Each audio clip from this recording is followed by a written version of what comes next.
जे मी कॅप्शन मध्ये लिहिलंय की फक्त एक चूक केली, जे दाखवायचं होतं ते दाखवलं नाही, तर ते काय आहे ते पुढे बोलूयात. तुर्तास आपण रणपती शिवराय स्वारी आग्रा ह्या चित्रपटाचा रिव्ह्यू जाणून घेऊयात. मी चित्रपट पाहिला, चला जाणून घेऊयात की चित्रपट कसा आहे आणि तुम्ही जायचं किंवा नाही. नमस्कार, मी साहिल निकम तुम्हा सर्वांचं मनापासून स्वागत करतो. तर एक लाईक तुमचा सपोर्टसाठी, खूप मेहनत करावी लागते सगळ्या रिव्ह्यूसाठी वगैरे, चित्रपट पाहायला लागतो, तर एक लाईक नक्की करा सपोर्ट म्हणून. आणि जर का तुम्ही नवीन असाल तर नक्की सबस्क्राईब करा. तर रणपती शिवराय, दिग्पाल लांजेकर सर दिग्दर्शित ह्या जे शिवराज अष्टक होतं त्यापैकी एक 6वं पुष्प आहे रणपती शिवराय स्वारी आग्रा. सुरुवातीला पॉझिटिव्ह पॉइंट्स आणि मग निगेटिव्ह पॉइंट्स जाणून घ्यायचे चित्रपटाचे. पहिला पॉझिटिव्ह पॉइंट म्हणजे हा चित्रपटाची जी आयडिया आहे, सेंट्रल आयडिया म्हणजे स्वारी आग्रा हे जे लिहिलेलं आहे, तर सगळा भर हा जो आयडिया जी आहे, सगळा भर हा महाराज फक्त औरंगजेबाने बोलवलं किंवा त्यांनी प्रेशर टाकलं म्हणून नाही गेले, तर महाराजांची त्याच्यामध्ये रणनीती होती आणि त्याच्या पाठीमागची ती रणनीती काय आणि ते सगळं कसं आधी सुद्धा मावळे तिकडे गेले होते आणि मग त्यांनी ते कसं बांधलं आणि मग कसे छत्रपती शिवाजी महाराज हे कसे तिकडे गेले आणि हे सगळं मग ते पुढची प्लॅनिंग कशी केली वगैरे हे सगळं आहे. आणि त्यामुळे ती आयडिया खूप मला आवडली स्पेशली, कारण ह्या आधी चित्रपट झाले होते पण ते फक्त महाराज कसे आले इकडे वगैरे हे सगळं दाखवलं होतं, पण ती महाराज जाण्याच्या पाठीमागे सुद्धा एक रणनीती होती, हे जे होतं ते दाखवलं नव्हतं. आणि चित्रपटाची जी दुसरा पॉइंट म्हणजे पॉझिटिव्ह पॉइंट म्हणजे चित्रपटाचे जे सेट्स आहेत किंवा कॉस्ट्युम्स आहेत किंवा जे एआयचा यूज केलाय तो परफेक्ट यूज केलाय माझ्या मते तरी. कारण कॉस्ट्युम्स मुघल लोकांचे परफेक्ट दाखवले. छत्रपती शिवाजी महाराजांचे जे रोल केले त्यांनी, त्यांचे कॉस्ट्युम्स खूप छान आहेत.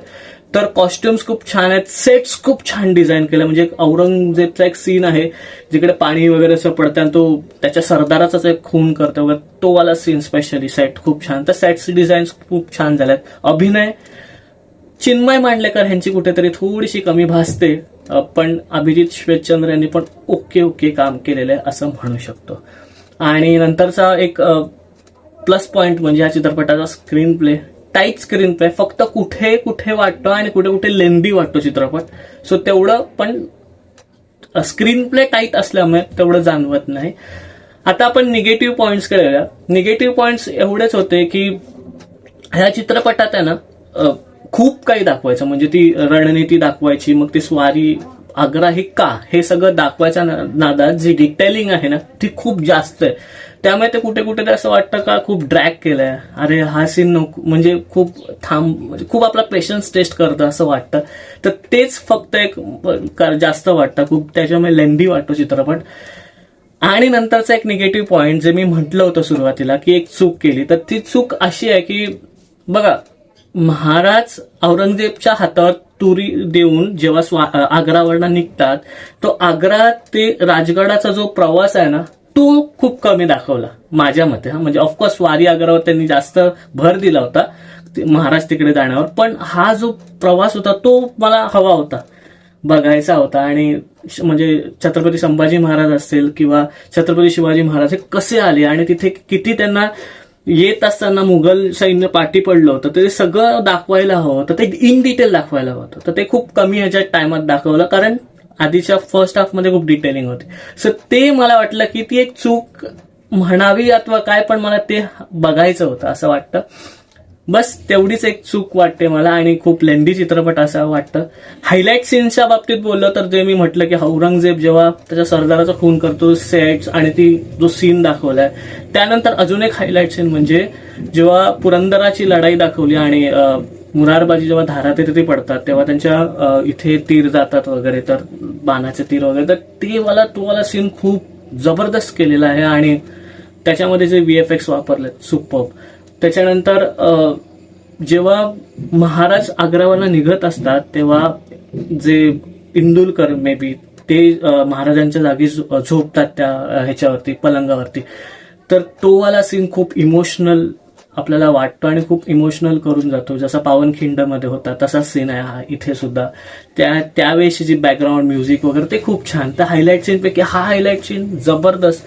आणि जेव्हा छत्रपती संभाजी महाराजांना घेऊन महाराज येतात आणि अचानक जेव्हा राजमाता जिजाऊ जेव्हा बघतात की अरे छत्रपती संभाजी महाराज जिवंत आहेत, तो वाला सीन खूप छान टिपलेला आहे. म्हणजे हे काही हायलाइटेड सीन्स आहेत. आता ओव्हरऑल चित्रपटाबद्दल म्हणाल तर चित्रपट चांगला आहे, पण खूप काही डिटेलिंगच्या नादात थोडा लेंदी झालाय. तीच एक फक्त मोठी निगेटिव्ह बाजू आहे ह्या चित्रपटाची, मला तरी वाटतं.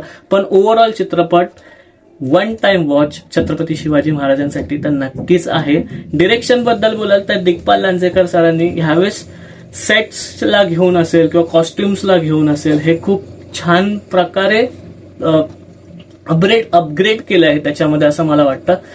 आणि डिरेक्शन बाबतीत बोलाल तर मला ह्यावेळेस दिग्पाल लांजेकर सरांचं डिरेक्शन खूप आवडलं, खूप म्हणजे खूप आवडलं. प्रत्येक गोष्ट प्रिसाइसली दाखवली आहे. ऑफकोर्स थोडं लेंदी, पण प्रिसाइसली दाखवली, त्यामुळे खूप मजा आली. आणि ती आयडिया होती जी स्वारी अग्रची, की महाराज तिकडे जात होते तर ती फक्त औरंगजेबामुळे नाही, औरंगजेबाच्या प्रेशरमुळे नाही, तर त्यांची एक रणनीती होती. हा जो मुद्दा होता तो खूप आवडला मला, आणि त्याचं डिरेक्शन पण खूप आवडलं. तर एकूणच खूप छान चित्रपट. मी स्टार्स किती देईन तर मी देईन ह्या चित्रपटाला 5 पैकी 3.5 स्टार्स. तुम्ही जर का हा चित्रपट पाहायला जायचं की नाही तर हो, नक्कीच जायचं. वन टाइम वॉच हा नक्कीच चित्रपट आहे, आणि मोठ्या पडद्यावरचा चित्रपट आहे, तर मी तिथेच जाऊन पहा.